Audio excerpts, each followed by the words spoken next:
Good morning. চলে এলাম নতুন একটা ভিডিওর সঙ্গে তোমাদের মাঝে। তো দেখতেই পাচ্ছ সকালবেলা এসে আজকে আমি সমস্ত কাজকর্ম সেরে ফ্রেশ হয়ে পুজো আশ্রাটা কিন্তু কমপ্লিট করেছি। তারপর চলে এসেছি রান্নাঘরে, একদিকে ভাত আর একদিকে কিন্তু বসিয়ে দিয়েছি পেঁয়াজ পোস্ত।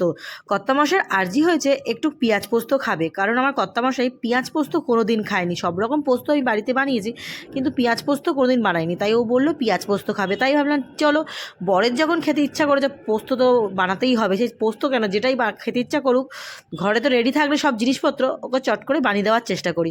আর পেঁয়াজ পোস্তটা আমারও খেতে খুব ভালো লাগে। তোমরা কারা কারা পেঁয়াজ পোস্ত খেয়েছো প্লিজ কমেন্টে জানিও। আমার কিন্তু দারুণ লাগে এই পেঁয়াজ পোস্ত হলে। আমার বাড়িতে মাছ মাংস ডিম কিছুই লাগে না, কারণ এটা দিয়ে এক থালা ভাত এমনিই উড়ে যাবে। তো চলো আগে কালো জিরে আর কাঁচা লঙ্কা দিয়ে তেলটাকে গরম করে তারপরে পেঁয়াজটা দিয়ে ভাজা ভাজা করে নিয়েছি। পেঁয়াজটার মতো সামান্য এক ফোঁটা ছিটে ফোঁটা আর কি হলুদ দিয়েছি, আর পর্যাপ্ত পরিমাণ লবণ দিয়েছি, সঙ্গে দিয়েছি পোস্ত বাটাটাকে দিয়ে ভালো করে নাড়াচাড়া করে নিয়েছি। এবার জলটা শুকিয়ে গেলে পেঁয়াজের যে জল, সেই জল, এখানে কিন্তু কোনো এক্সট্রা জল আমি দিইনি। পেঁয়াজ যে ভাজতে যে জলটা বেরোচ্ছে সেই জলটা, তো জলটা শুকিয়ে গেছে। এবার এর মধ্যে একটু শাহি গরম মশলা উপর দিয়ে ছড়িয়ে নাড়াচাড়া করে একদম যখন জলটা শুকনো হয়ে যাবে নামিয়ে নেবো। আর কি দুর্দান্ত যে গন্ধ বেরোচ্ছে, যে কি বলবো, ওয়াও, মানে জাস্ট জিভে জল চলে আসছে গন্ধ থেকে। তো চলো বন্ধুরা, এখন আমি এটাকে নাড়াচাড়া করে আমি একটা পাত্রে ঢেলে নিচ্ছি, তারপর দেখাচ্ছি আসল লুকটা কেমন হয়েছে না হয়েছে। আর পাশে কিন্তু আমার মোটামুটি অলমোস্ট ভাত তো ডান হয়ে গেছে। এই যে ভাতটা ফুটে এসছে, এবার গ্যাসটা কমিয়ে দিয়েছি। আর আমি বসিয়েছি কুমড়ো, তারপরে আলু, কিছুটা তোমার ছিল ওই কী বলে কাঁকরোল, সব খুচখুচ সবজিগুলো রয়েছে। তাই ভাবলাম কি সব সবজিগুলোকে বের করে একটু ফ্রাই করে নিই, এই দিয়েই খাওয়া হয়ে যাবে। কারণ আজকে বেশি কিছু রান্না করব না, সন্ধেবেলা একটু চাউমিন বানাবো, চাউমিন খাবো। আর কাজের প্রেশার, রান্নার প্রেশার দুটোই কম আজকে।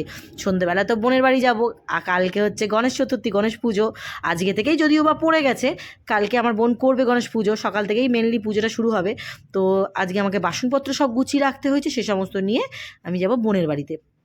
এদিকে মা চলে আসবে রাত্রেবেলায়, আর এদিকে আমি যাব রাত্রেবেলা। তোমার দাদাভাই আমাকে দিয়ে, মানে আমাকে নিয়ে যেতে পারে, কিংবা আমি আলাদা হয়তো বাসন নিয়ে একাই চলে যেতে পারি, সেটা পরের কথা, পরে দেখতে পাবে তোমরা। এখন আপাতত এই ভাজা পোড়াগুলো আমি কমপ্লিট করে এখন এই ভাতটা একটু উবুর দেবো। উবুর দেওয়া হয়ে গেলেই তারপর খেতে বসবো। আর এদিকে দেখো ট্যান ট্যান, কালারটা কি ইয়াম্মি টেস্টি। তোমরা নিশ্চয়ই বুঝতেই পারছো কতটা টেস্টি হবে। দেখো এখান থেকে কতটা তেল বেরিয়েছে পেঁয়াজ থেকে, মানে এত তেল ছেড়েছে। আর কি যেই বাটিটা মানে সরিয়েছি, মনে হচ্ছে কী যেন একটা অদ্ভুত, মানে সুন্দর চিকেনের একটা রেসিপি হয়েছে মনে হচ্ছে। মানে গন্ধটা, স্মেলটা যেটা, সেটাই খুব সুন্দর একটা আসছে। তোমার দাদাভাই খেতে বসে বলছে কোনো চিকেনের আইটেম, মানে চিকেন ভর্তা বা কিছু। একদিন না, একদমই না, এটা হচ্ছে পেঁয়াজ পোস্ত, তুমি যেটা খেতে চেয়েছিলে। তো সত্যি বন্ধুরা, তোমরা যারা বাড়িতে বানানো তারা একবার পেঁয়াজ পোস্তটা বাড়িতে বানিয়ে খেয়েও দেখবে, দুর্দান্ত লাগবে। বাড়ির লোক জাস্ট ফিদা হয়ে যাবে, যেমন আমার বকত্তা মশাই হয়েছে। তো চলো এখানে রান্নাটা আমি কমপ্লিট করে নিয়েছি। তো চলো দুপুরবেলায় সমস্ত মুছে টুচে নিয়েছি, তারপর চলে এলাম সন্ধেবেলায়। এখন হচ্ছে 5:30। 5:30টার সময় চলে এলাম রান্নাঘরে, একটু গ্রিন টি খাবো। বিকেলের একটু গ্রিন টি না চুমুক দিলে, বা কফি, ব্ল্যাক কফি না চুমুক দিলে দিনটা যেন ভালো যায় না। তেমন হচ্ছে আমার সকালে কিন্তু খুব একটা নেশা নেই। সকালে চা বিস্কিট এগুলো আমি একদমই খাই না। সকালবেলা থেকে শুরু করে আমার ডায়েটের সমস্ত খাবার দাবারগুলো খাই, তো তার কারণে আমার খেতে আর ইচ্ছা করে না। বিকেলবেলাটাই আমি গ্রিন টিটা খাই, তার সঙ্গে আমার কর্তামশাইও খায়। তো সন্ধেবেলা আজকে যেহেতু চাউমিনটা বানাবো, আজকে ভাতের কোনো বা রুটি বা ওটস কিছু বানাবো না, আজকে চাউমিন বানাবো, সেদ্ধ চাউমিন ঘিয়ের। সেটাও তোমাদের সাথে শেয়ার করবো। আজকের ভিডিওটা খুবই ছোট্ট, আজকে সারাদিন আমি কি খাওয়া দাওয়া করেছি সেটাই তোমাদের সাথে তুলে ধরেছি। আর কালকে আসবে আসল ভিডিও, গণেশ চতুর্থীতে কী আনন্দ করলাম, কি রান্না করলাম গণেশ বাবাজির জন্য।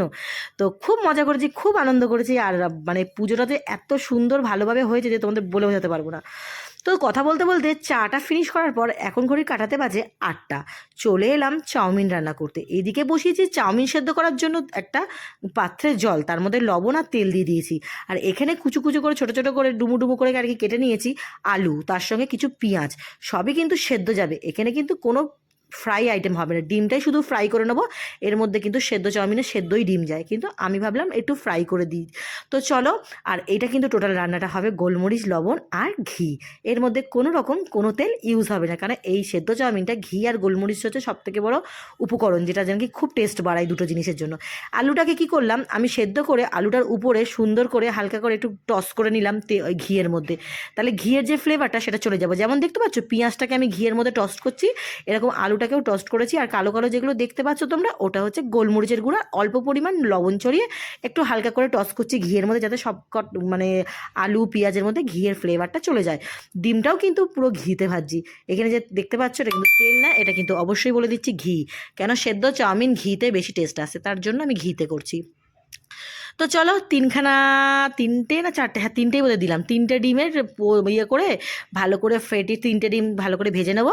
ভেজে নিয়ে এটাই শুধু ভাজা হবে, বাদ বাকিগুলো কিন্তু চাউমিনগুলো কিন্তু ঘিতে একটু ভেজে নিয়ে ব্যাস সব একসাথে শর্টে করে নিলাম। এই হচ্ছে সেদ্ধ চাউমিনের মানে খুব খুব সহজে, কিচ্ছু ভাজাভুজি করতে না বেশি করে। ডিমটা যদি আমি ভাজি তাই না, যদি ডিমটা না ভাজতাম তাহলে ডিমটাও কিন্তু সেদ্ধই যেত। তো চলো সব ভাজাভাজি হয়ে গেছে, এর মধ্যে আবারও পরিমাণ মতন ঘি দিচ্ছি, একটু ঘিয়ের পরিমাণটা বেশি দিয়েই করছি। আর ঘিটা দেওয়ার পরে এবার অল্প অল্প করে চাউমিনগুলোকে দুভাগে আমি একটু ফ্রাই করে নেবো, দেন তারপর একসাথে সব মিলিয়ে নেবো। একবারে সব কিছু দিলে কিন্তু ভালো করে ফ্রাই হবে না চাউমিনগুলো, তার জন্য চাউমিনটা সেদ্ধ করে নেওয়ার পর জল ঝরিয়ে নিয়ে একদম ঝুরঝুরে চাউমিন হয়েছে। আর চাউমিনগুলো এখন এর উপরে দিয়ে সুন্দর করে ঘিতে হালকা করে ফ্রাই করে নেবো, টস করে নেবো, যেরকম পেঁয়াজটা করেছি আলুটা করেছি ঠিক ওরকমভাবে।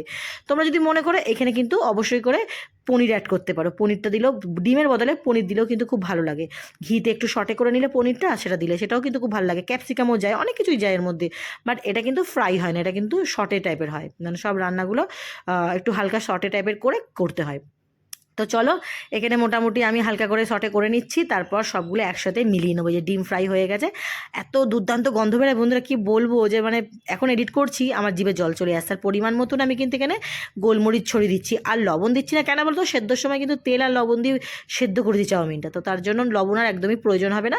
এখানে যেটা প্রয়োজন সেটা হচ্ছে ঝালের জন্য গোলমরিচ, আর গোলমরিচের ঝালটা না মুখে গেলে অদ্ভুত একটা বেশ ভালো টেস্ট আসে, তো এটা ওই জন্য গোলমরিচ দিয়েই করি। তো ভালো করে দুটো হাতা দিয়ে ভালো করে, একটা প্যাচুলার একটা হচ্ছে হাতা দিয়ে ভালো করে নাড়াচাড়া করে নিচ্ছি, ফ্রাই করে নিচ্ছি।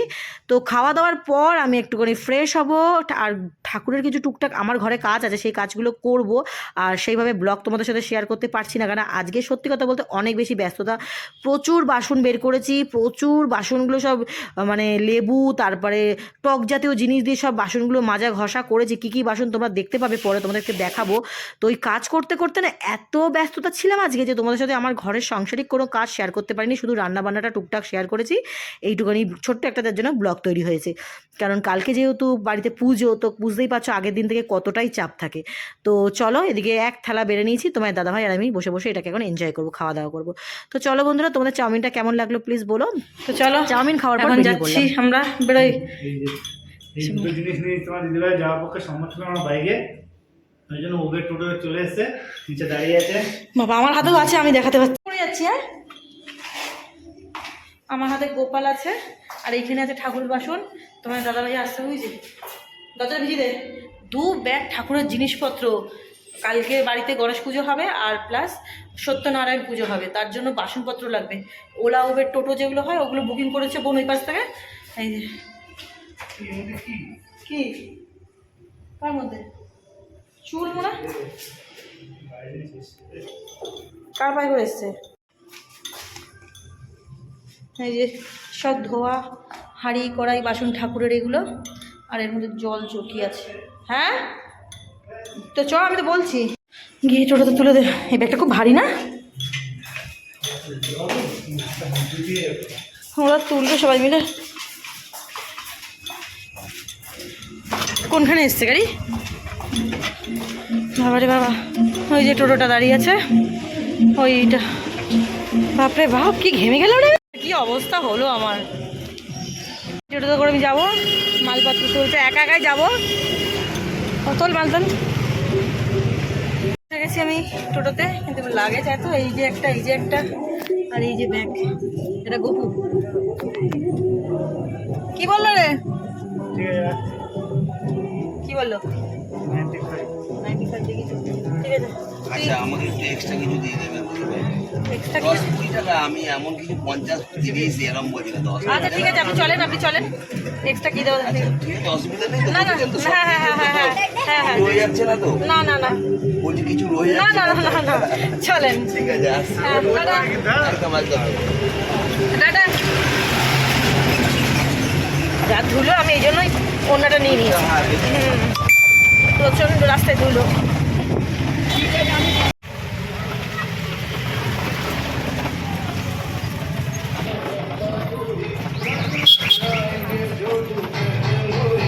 আজকের ভিডিওটা তোমাদের কেমন লেগেছে প্লিজ কমেন্টে জানিও। আজকের ভিডিওটা এই পর্যন্তই, এখানেই বলছি গুড নাইট। তোমরা সবাই ভালো থেকো, সুস্থ থেকো, সেফ থেকো। আর পাড়ায় পাড়ায় দেখতেই পাচ্ছি যে কী সুন্দর সুন্দর গণেশ মূর্তি এসছে, দেখেই বেশ একদম মনে হচ্ছে গণেশ ঠাকুরটাকে চোখে দেখার পরে মনে হচ্ছে এই তো দুর্গাপুজো এসে গেল সামনে।